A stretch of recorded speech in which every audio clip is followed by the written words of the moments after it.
பவி எம்பிட்டு நேரமா தூங்கிட்டு கிடக்கா பாரு. எந்திரிச்சு போய் பள்ளத்தாளுக்கு போடி. டைம் என்ன ஆகுது, இதுக்குள்ளவே எழுப்பிட்டேன். மா டூத் பிரஷும் பேஸ்டும் எடுத்து கொடுமா. என்னது பிரஷா? அது எங்க இங்க கிடக்கு? அதெல்லாம் டவுன்ல தான். இங்கெல்லாம் இந்தா புடி இந்த வேப்பங்குச்சிய வளர்க்கு. என்னது குச்சியில வளர்க்கணுமா? இதுல எப்படி நான் வளர்க்கறது? இந்தாடி இதுல விளக்கிக்கிட்டு இரு, கொல்லை பக்கமா சாணி தட்டிட்டு வாரேன். என்னடி இந்த ஊரையே கூப்பிடுற, என்ன ஆச்சு?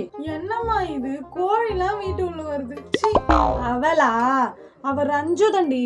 அவ வாட்டுன்னு வந்து முட்டை போட்டு போயிடுவா, உன்னை ஒன்றும் பண்ண மாட்டா. மா காலையில டிஃபன் என்னம்மா? என்னது டிஃபனா? டிஃபன் இல்ல, தூக்கு தான் கிடக்கு. தூக்கு தான் நம்ம வீட்டுல நிறைய கிடக்கு. உனக்கு எதுக்கு அது? ஐயோ காலையில சாப்பாடு என்னம்மா?